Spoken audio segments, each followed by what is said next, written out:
Bedroom में एक लाश है।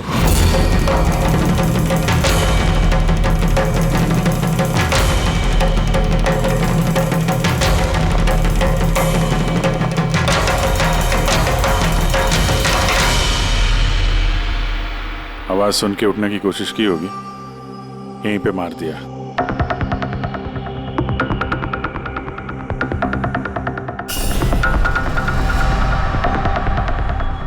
तिजोरी से क्या क्या गया कुछ मालूम है? सर 10 करोड़ के हीरे थे, 2 हफ्ते पहले मैंने पॉलिश के लिए दिए थे, सारे के सारे चले गए। हीरे? सर बाथरूम में हथियार है।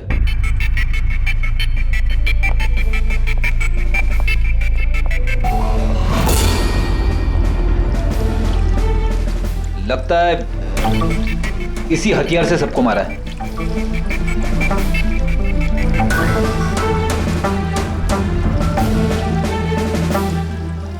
अच्छा खासा साफ कर दिया है, वो भी साबुन से। लगता नहीं इस पे कोई सुराग मिलेगा। बहुत ही खतरनाक खूनी है यार। पहले 3-3 खून करता है, अभी यहीं बाथरूम में बैठ के हथियार साफ करता है। साइकोपैथ।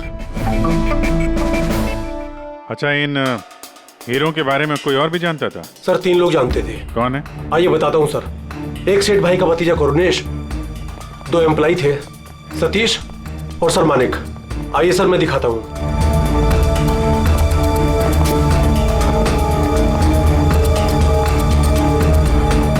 सर ये सेठ भाई का भतीजा करुणेश। जी मैं करुणेश, ये मेरे चाचा चाची थे। और ये एम्प्लॉय मानिक और ये सतीश। हाँ सर, वो हीरे पॉलिश करने का काम मुझे और मानिक सर को दिया था। और सर मेरे 10 करोड़ के हीरे चले गए, मैं तो बर्बाद हो गया। कहां से लाऊंगा मैं सब? आप शायद भूल रहे हैं, 3-3 खून हुए हैं यहाँ पे। उनकी जिंदगी हीरों से कहीं ज्यादा कीमती है, समझे आप? बाहर चल के देखते हैं, शायद किसी ने कुछ और देखा हो।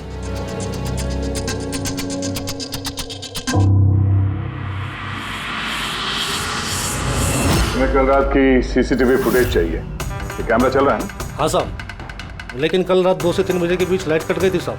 उस समय का तो कुछ मिल नहीं पाएगा साहब, लेकिन उसके पहले और बाद का सब है साहब। 2 से 3 बिजली नहीं थे, शायद खून भी उसी वक्त हुआ। लेकिन कल रात 2 से 3 बजे के बीच लाइट कट गई थी साहब। उस समय का तो कुछ मिल नहीं पाएगा साहब, लेकिन उसके पहले और बाद का सब है साहब। 2 से 3 बिजली नहीं थे, शायद खून भी उसी वक्त हुआ। उस दौरान तुमने किसी अनजान आदमी को यहाँ आते जाते देखा था? साहब रात को 2:30 बजे सेठ साहब के बाजू वाले घर से 4 बच्चे लोग गाड़ी लेके निकल गए। वो फ्लैट किसका है? वो प्रेरणा मैडम का। प्रेरणा मैडम और उनके मम्मी पापा वहाँ रहते हैं। पिछले हफ्ते भर से उनके मम्मी पापा बाहर गाँव चले गए और उनकी गाड़ी लेके सब गए। हाँ सर, वो जल्दी में थे और कुछ परेशान भी थे। हमने ज्यादा ध्यान नहीं दिया क्योंकि हम लोग बिजली के चक्कर में परेशान थे। तो गाड़ी की डिटेल है तुम्हारे पास? मिलेगी ना सर? ये बच्चे जरूर कुछ जानते होंगे इसके बारे में, सब जगह अलर्ट कर देते। कहाँ जाएंगे भाग के? सर देखा सुना तो नहीं है, लेकिन कल रात एक अजीब बात हो गई थी। करीब 1 घंटे तक कल रात बिजली नहीं थी। हाँ सर। सर ये पॉश एरिया है, यहाँ कभी लाइट जाती नहीं है। बिजली अपने आप तो नहीं कटी होगी, कातिल ने जानबूझकर पावर सप्लाई काट दी होगी।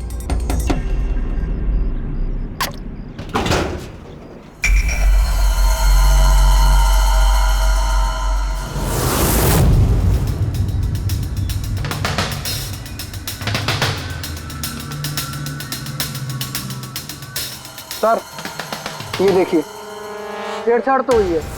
जिस आदमी ने ये वायर काटा है उस आदमी को बहुत अच्छे तरीके से पता था कि अगर ये वायर काटेगा तो पूरे एरिया की लाइट चली जाएगी। और हर सोसाइटी की भी। जी ठीक है, थैंक यू।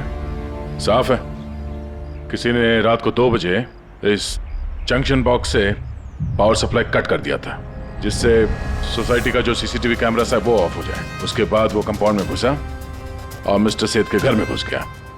और करीब 2:15-2:30 बजे खून किया होगा, हीरे चुराए और वहां से निकल गया होगा। और फिर 3 बजे बिजली आ गई वापस।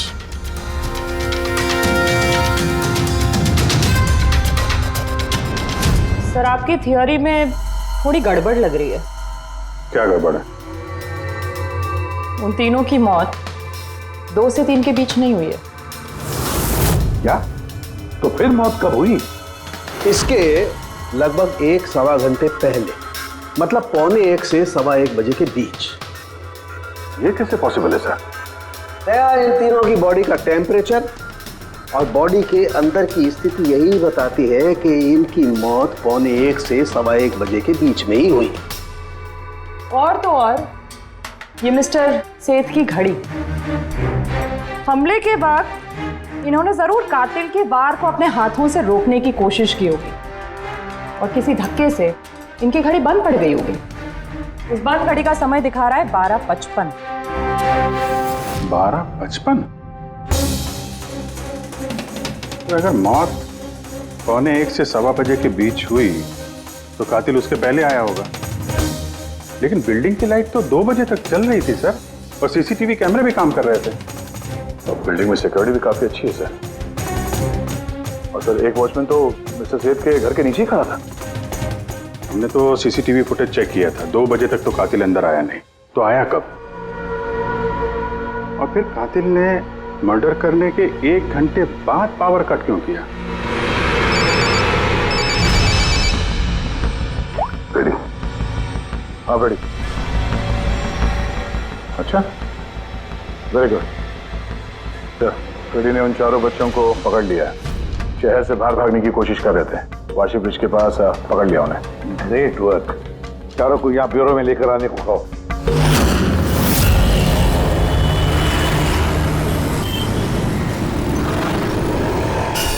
वो लोग हमारी वजह से मर गए।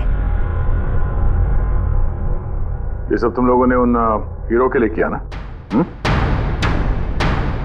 हीरे? कैसे हीरो की बात कर रहे हैं सर आप? हीरो के बारे में पता नहीं तुम्हें? अगर नहीं तो फिर मारा क्यों उन लोगों को? हाँ? सर हमने किसी को नहीं मारा, वो कबारा ने मारा है सर। और वो हमारी वजह से आया था क्योंकि हमने उसे बुलाया था सर। ये कबारा कौन है? वो एक मशहूर सीरियल किलर और लुटेरा है। एक मिनट, ये वो 1940 वाला कबारा तो नहीं है? इसके बारे में पढ़ा है सर।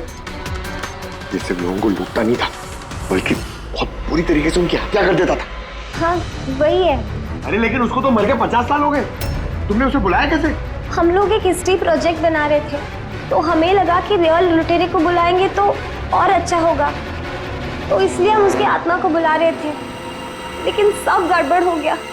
कुछ भी हो जाए हाथ मत छोड़ना। कबारा, कबारा, कबारा, कबारा, कबारा, कबारा, कबारा।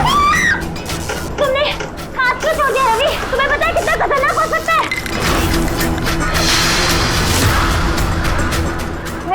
Let's just stand. कबारा, कबारा, कबारा, कबारा, कबारा, कबारा, कबारा। सर, फिर कुछ धड़ से आवाज आई और हमने उधर देखा तो वहाँ कबारा की परछाई थी। आत्मा बुला रहे थे। चुप चुप। बुद्ध को बुला रहे हैं। अब तुम लोग पढ़े लिखे हो ना, ऐसे सब बातों पर विश्वास करते हो?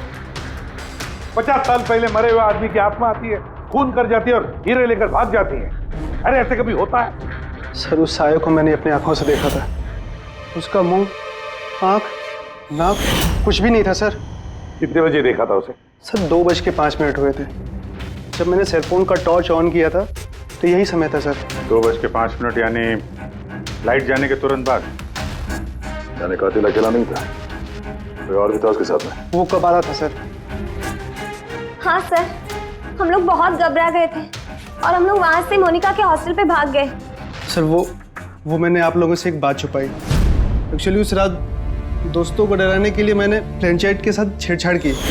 उसे अपने पैरों से हिलाया और मैग्नेट के जरिए ब्लड और कबारा लिखा था सर। सॉरी सर, लेकिन वो साया और वो डरावनी शक्ल मैंने देखी थी, वो कबारा की आत्मा थी सर। एक बात अच्छी तरह से याद रखना है कि आत्मा वात्मा सब बकवास है। पंकज, इन सबके घर पर फोन करो, बुला लो घर वालों को, तो लो लेकर जाए यहाँ से इनको। अभिजीत, इन बच्चों ने कुछ न कुछ तो देखा जरूर है, कुछ तो देखा है, और जो कुछ भी देखा है ना उसका संबंध इन 3 हत्याओं से है। पता लगाना पड़ेगा है कौन ये साया।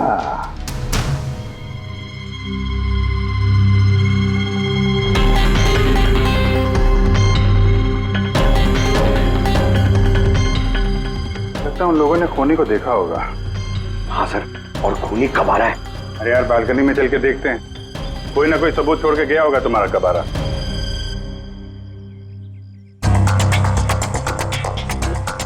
तो इसके गिरने की आवाज सुनी थी लोगों ने?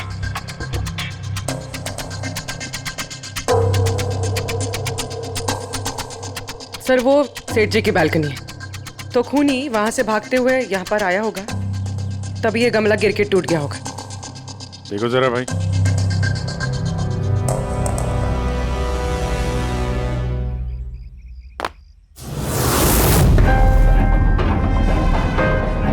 सर निशान क्लियर तो नहीं है, लेकिन लगता है ये 7 नंबर का जूता है। पैर काफी छोटा है, मतलब ऊंचाई कुछ ज्यादा नहीं होगी इसकी। चाहे वो छोटा हो लेकिन ताकतवर तो है, जिस हिसाब से खून किया उसने। क्या लगता है पंकज, कुछ कहना है? ये जूते का निशान किसी आदमी का है या आत्माओं ने आजकल जूते पहनने शुरू कर दिए? नहीं सर, जो आप बोल रहे हैं वो सही है, लेकिन वो बिना आंख नाक मुंह वाली साया, सर वो क्या था? तो इसमें कौन सी बड़ी बात है? तुम अपने चेहरे पे ये लगा लो, ये लो। ना आंख है ना नाक है, एकदम साया और अंधेरा था। उनको भी लगा कि वो खूनी कोई आत्मा थी। एक तो वो लोग प्लेनचेट खेल रहे थे, ऊपर से लाइट चली गई। एक साया दिखा तो दिमाग तो उल्टा सीधा ही सोचेगा ना। जरा सोचो, एक आत्मा को 10 करोड़ के हीरे की क्या जरूरत है? क्या करना है उसको? ये काम किसी आत्मा का नहीं, किसी इंसान का है। रात के 12:55 को मिस्टर सेठ, मिसेस सेठ और उनका नौकर रामू, इन तीनों के खून हो गए। फिर रात के 2 बजे जंक्शन के मीटर बॉक्स से किसी ने छेड़छाड़ की और फिर रात के 2:05 पर खूनी को प्रेरणा के बालकनी से भागते हुए देखा अदनान। सवाल ये उठता है कि सर खूनी घर के अंदर कब गया? सर हमारे पास रात के 2 बजे तक का सीसीटीवी फुटेज है सर। दोपहर के बाद घर के पास कोई आया ही नहीं, खिड़की दरवाजे सब बंद थे, कोई एंट्री हो ही नहीं सकती। ये तो ऐसा ही हुआ जैसे 12:55 को खूनी जादू से घर के अंदर प्रकट हुआ और सबको मार दिया। क्या कहा तुमने फ्रेडी? क्या कहा? कुछ नहीं सर। फ्रेडी बिल्कुल सही कहा तुमने, खूनी ने ऐसे ही किया होगा, बिल्कुल ऐसे ही किया होगा। मतलब काबरा का भूत? चुप, काबरा का भूत? मेरे कहने का मतलब है कि खूनी कत्ल की रात पहले से ही वहां मौजूद था, बाहर नहीं निकला था वो। यानी घर के अंदर था कोई आदमी? लेकिन सर घर के तो सारे लोग मारे गए। कोई और दया, कोई और था जो कत्ल की रात से पहले ही कमरे के अंदर बैठा था, बाहर नहीं निकला था। एक काम करते हैं, सीसीटीवी फुटेज चेक करते हैं, देखते हैं कत्ल के 2-4 दिन पहले कौन कौन मिस्टर और मिसेस सेठ के घर आया था। और दया, अभिजीत, तुम शेठ के घर जाओ और देखो कहीं कोई छुपने की जगह है क्या।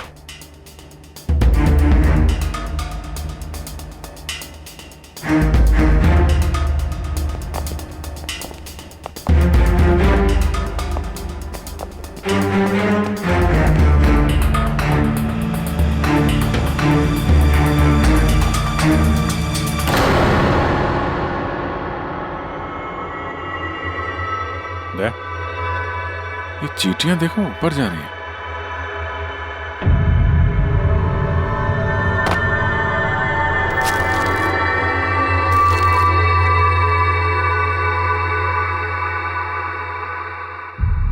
Dry fruits?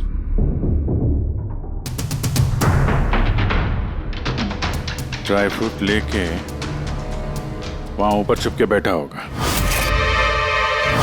जगह भी अच्छी है छुपने की, मौके के इंतजार में। लेकिन ये घर के अंदर घुसा कब होगा?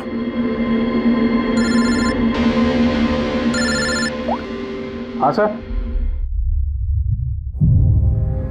फुटेज सोसाइटी के ऑफिस में देख लेते हैं सर। हाँ, फोन ऑन है, स्पीकर फोन पर है।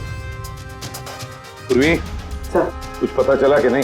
सर हम कत्ल वाली रात से 2 दिन पहले की एंट्री देख रहे हैं और कुछ मिला है सर। क्या मिला? 2 दिन पहले सर चैंपियन सेल्स कंपनी का एक टेम्पो वहां आया था 10:15 बजे।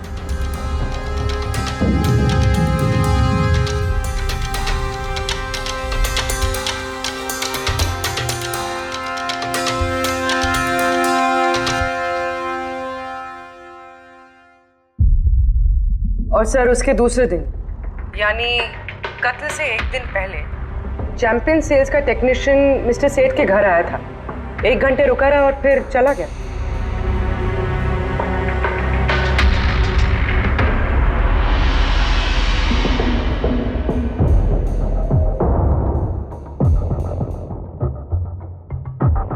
आप जरा बाहर जाइए।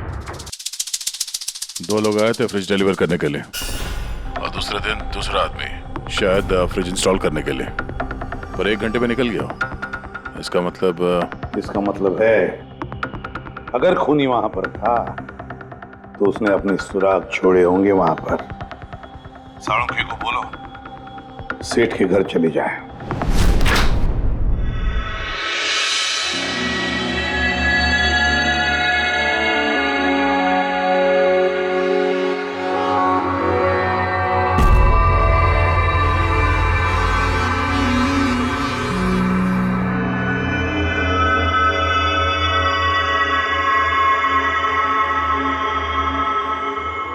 कुछ मिला डॉक्टर साहब?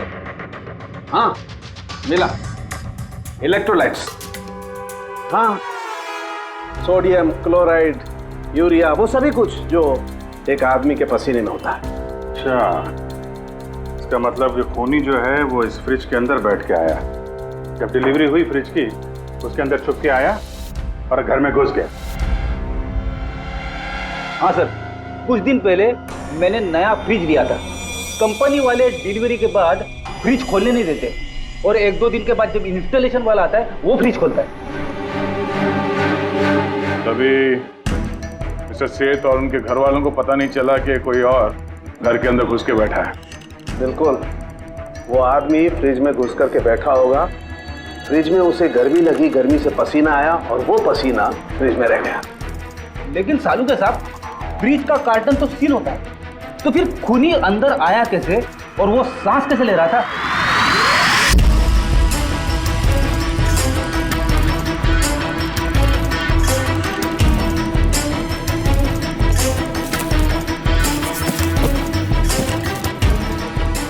ये देखो, तो यहां से सांस ले रहा था वो।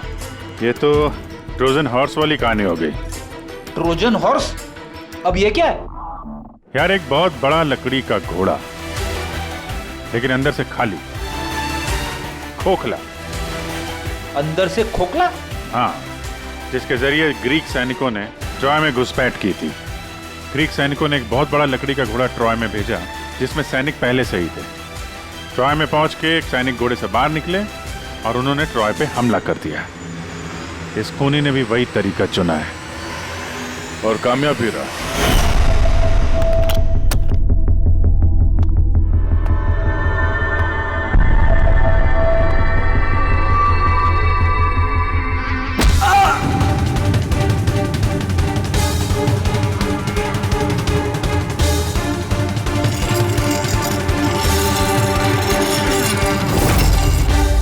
कौन हो तुम?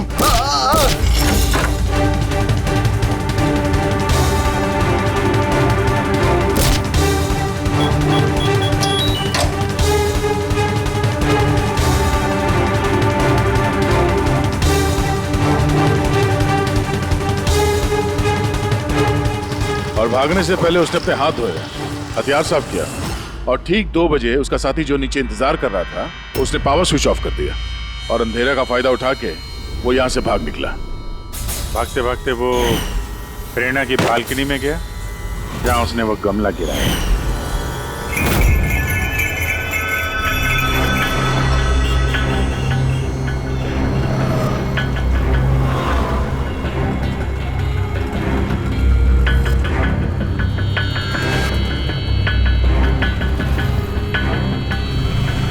सर, ये चैंपियंस कंपनी के मैनेजर। सर, मैंने रिकॉर्ड अच्छे से चेक कर लिया। सेठ जी हमारे पुराने कस्टमर थे। आप मैनेजर हैं? जी सर। तुम कैलाश और मानव? जी सर। तुमने फ्रिज की डिलीवरी दी थी सेठ साहब के घर पे, है ना? जी सर। और तुम राणा हो, तुमने फ्रिज इंस्टॉल किया? जी सर। लेकिन क्या हुआ सर? मिस्टर सेठ, उनकी पत्नी और उनके नौकर का खून हो गया है। खून? लेकिन साहब हम लोगों ने तो कुछ नहीं किया था साहब। हमें तो असाइनमेंट मिला था, हमने गोडाउन से फ्रिज उठाया और उनके घर में डिलीवर कर दिया। लेकिन सर ये तुम्हारा रोज का काम है सर। हाँ सर, एक बात है, वो फ्रिज सर कुछ ज्यादा ही भारी था, तकरीबन 30-35 किलो ज्यादा था सर। हाँ सर, हम लोगों ने इस बारे में बात भी किया था सर। हम लोगों ने सोचा कोई नया मॉडल है। सर मैंने इन लोगों का लॉगबुक चेक किया, ये दोनों 9 बजे गोडाउन पहुंचे थे और 9:30 बजे टेम्पो में फ्रिज को लोड किया और 10:15 बजे इन लोगों ने वो फ्रिज मिस्टर सेठ के घर पे डिलीवर करके वहां से निकल गए। इस दौरान तो कोई आदमी फ्रिज के अंदर नहीं जा सकता। जो भी हुआ है 9:30 से पहले ही हुआ होगा सर। सर ये खूनी रात को ही फ्रिज में घुस के बैठ गया होगा। मिस्टर राणा, आप गए थे वहां पे फ्रिज इंस्टॉल करने के लिए, तो फ्रिज के पैकिंग में आपको कुछ गड़बड़ लगी? ऐसा लगा हो कि छेड़छाड़ की गई है पैकिंग के साथ? कुछ खास नहीं था सर, बस पैकिंग अच्छी नहीं थी। कार्टन और अंदर का थर्माकोल बिल्कुल टूटा हुआ था, जैसे किसी चूहे ने काटा हो। मुझे ये बात अजीब लगी, इसलिए मैंने फ्रिज को चेक किया। फ्रिज बिल्कुल परफेक्ट था सर, उसमें कोई डैमेज या फॉल्ट भी नहीं था। इसलिए मैंने उन लोगों को ये बात नहीं बताई कि वो लोग फ्रिज वापस कर देते और हमारी कंपनी का नाम खराब हो जाता। थर्मोकोल तोड़ के दरवाजे में फंसा दिया होगा ताकि सांस ले सके। हाँ, ये फ्रिज का वजन 30-40 किलो से ज्यादा था और जूतों के निशान जो मिले वो 7 नंबर के जूतों के थे। मतलब ये आदमी कोई एवरेज कद का इंसान नहीं है, इसीलिए तो फ्रिज के अंदर फिट हो गया।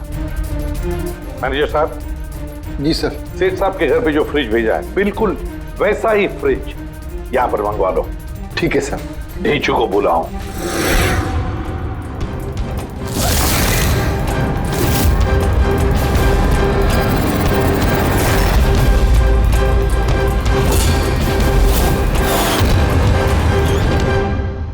आपने बुलाया और हम चले आए। अरे वाह, कैसे हो रेचू? अरे सर, क्या बात है, इतने टाइम बाद मिल रहे हो, सब ठीक ठाक है? अभी तक तो बिल्कुल ठीक ठाक हूँ। अब आप लोगों ने मुझे सीआईडी में जब बुला ही लिया है तो देखते हैं आगे आगे होता है क्या। अब ध्यान से सुन लो।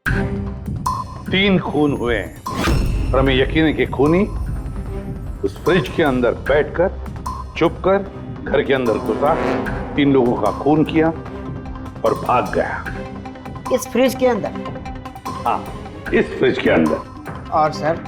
और तुम्हें हाँ, बस वैसे इस फ्रिज के अंदर जाना है और बैठना है।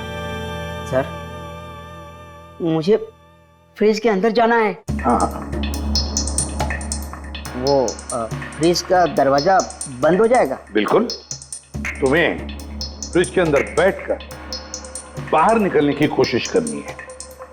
कैसे बाहर निकलोगे हमें दिखाओ। लेकिन सर थोड़ा एक गिलास पानी मिलेगा? हाँ मिलेगा, फ्रिज के अंदर जाओ, बैठकर पियो। चलो। जी जी जी सर। चल ढेचू, चल जा सूली पे। अब हो जा भरने के लिए तैयार। जा रहा हूँ सर।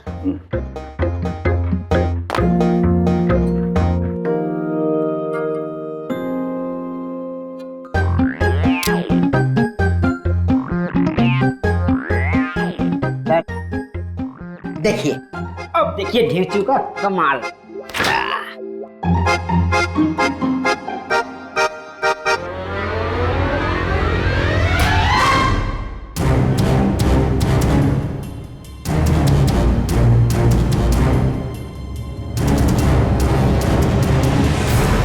नीचू, नीचू, बाहर आने की कोशिश करो। सर अंदर से खुल नहीं रहा है, आपको हेल्प करनी पड़ेगी। नीचू, नीचू बाहर आने की कोशिश करो। चाकू है ना तुम्हारे पास? नीचू। हाँ सर, सर मुझे बाहर निकालो। निकालो इसे बाहर। फंस गया लगता है। सब घुट रहा है सर। नीचू, नीचू, दरवाजा खुल गया। अरे खुल गया। नीचू, नीचू, नीचू। हाँ? सर,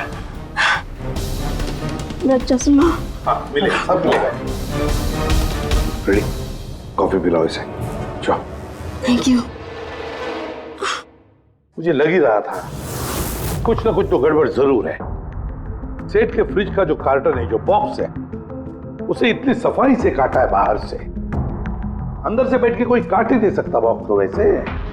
जरूर किसी ने बाहर से काटा है उस खूनी को बाहर निकालने के लिए। वो जो कोई भी है सर, वो फ्रिज की डिलीवरी के बाद और फ्रिज के इंस्टॉलेशन के पहले इसी बीच में आया होगा। तेजू,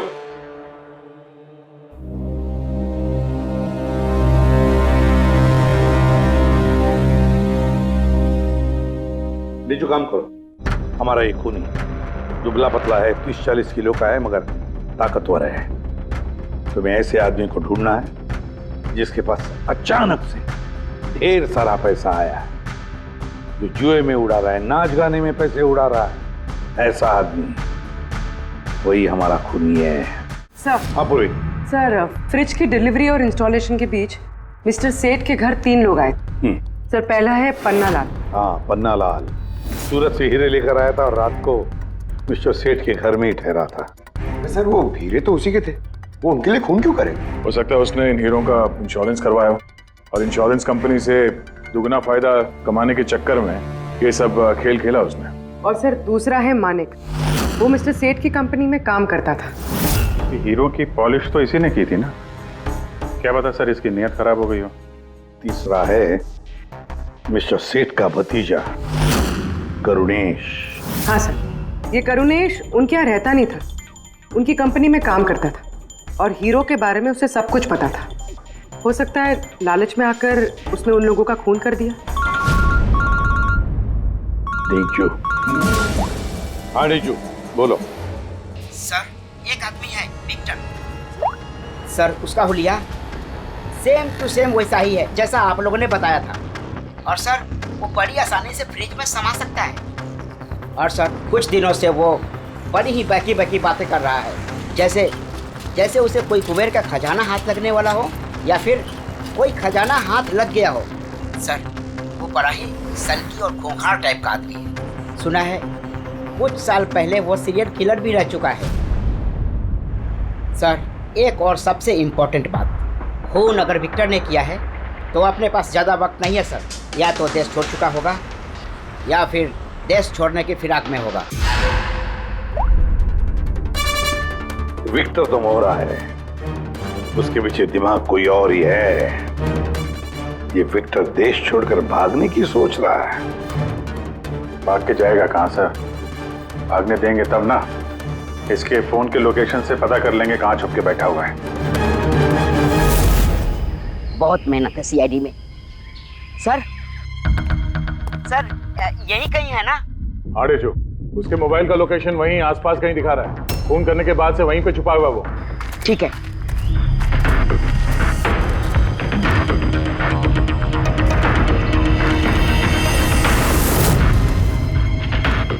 तुम सही जा रहे हो और आगे बढ़ो।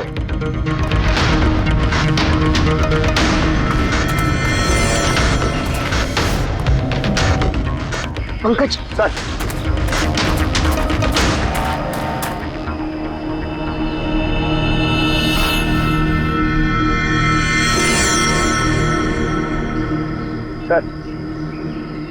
अब इसे कोई नहीं पकड़ पाएगा सर। पंकज, क्या बात कर रहे हो? क्या हुआ क्या है? सर, मर गया वो। एक आखिरी कड़ी बची थी, वो भी हाथ से गई। कैसे मर गया? सर, सर पे किसी ने पत्थर से या किसी चीज से मारा है सर, और मर के भी बहुत टाइम हो गया सर। बॉडी से बहुत बास आ रही है, बहुत बुरी हालत में है बॉडी। ठीक है पंकज, एम्बुलेंस बुलवा लो और तुम लोग वहां से निकलो। Okay sir. ओके। जैसे काम हो गया, उसको ठिकाने लगा दिया और लाश को कहीं फेंक दिया। सर, उन तीनों मर्डर्स के बाद ही विक्टर की फोन की लोकेशन वहीं दिखा रही थी। अच्छा,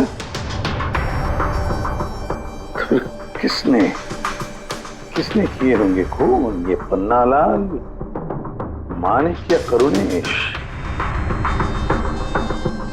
पन्नालाल, मानिक या करुणेश? हाँ, बोलता हूँ। अच्छा, ठीक है, थैंक यू। ये पन्नाला, माणिक और करुणेश, तीनों को फोरेंसिक लैब बुला लो। असली गुनहगार कौन है इसका पता चल गया है। इस कार्टन के जरिए विक्टर को उस घर में भेजा गया था और ढेचू को अंदर भेज के ये बात तो प्रूव हो गई कि विक्टर अपने आप बाहर नहीं आया था। तो जाहिर है जरूर किसी ने उसकी मदद की है बाहर आने में। और जिसने भी उसकी मदद की वो इस सब का मास्टरमाइंड है, और वो तुम तीनों में से ही कोई एक है। ये आप क्या बोल रहे हैं? सर मैंने कुछ नहीं किया। आप लोग ऐसे कैसे बोल सकते हैं हमें? एक मिनट। किसी ने इस कार्टन को बड़े प्यार से बाहर से काटा, विक्टर को बाहर निकाला, फिर वापस डक्ट टेप से इस कार्टन को चिपका दिया। लेकिन इस कार्टन को चिपकाते वक्त उसने अपनी उंगलियों के निशान इस चिपचिपी इस जगह पर छोड़ दिए, जो अभी भी इंटैक्ट हैं, इस टेप के उस तरफ। लेकिन सर फिंगरप्रिंट्स मिलेंगे कैसे? कार्टन पे तो टेप लगा हुआ है, और अगर हम टेप निकालते हैं तो उसके साथ कार्टन का कागज भी निकल जाएगा। फिक्र मत करो पूर्वी, साड़ुंके साहब ने हमें यहाँ बुलाया है तो कोई ना कोई रास्ता तो होगा इनके पास। है ना, रास्ता है। तारिका, इस हेयर ड्रायर के जरिए इस हेयर ड्रायर को हम इस टेप के ऊपर इस्तेमाल करेंगे। इस ड्रायर के गर्म हवा से इस टेप के ऊपर का एडहेसिव गोंद कमजोर हो जाएगा।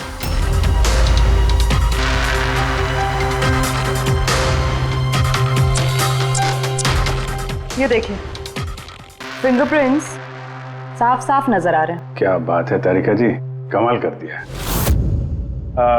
फिंगरप्रिंट्स एकदम साफ नजर आ रहे हैं। हाँ, अब बस इनमें से मैच करने की देरी है।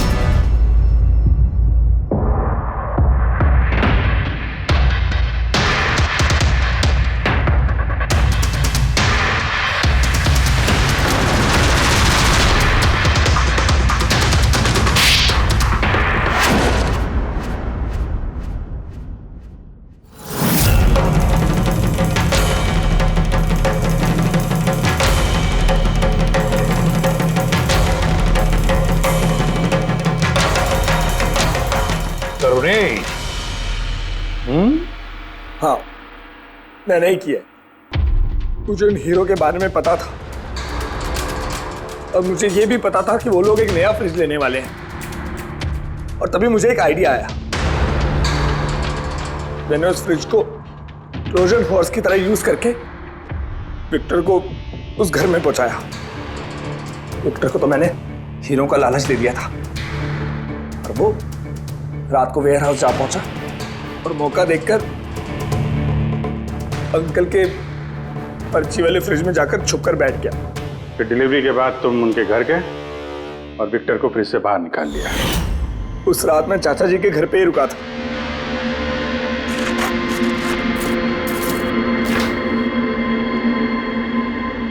और फिर मैंने विक्टर को फ्रिज से बाहर निकाल के घर में ही छुपा दिया। करीब 1.5 दिन तक वो वहीं छुपा रहा। घर के लोग रात को सो गए तो वो बाहर निकला,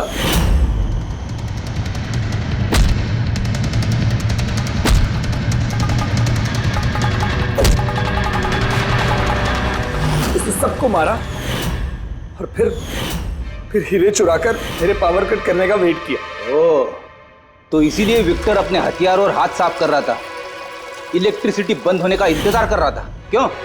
जी, फिर मैं विक्टर को अपने साथ ले गया।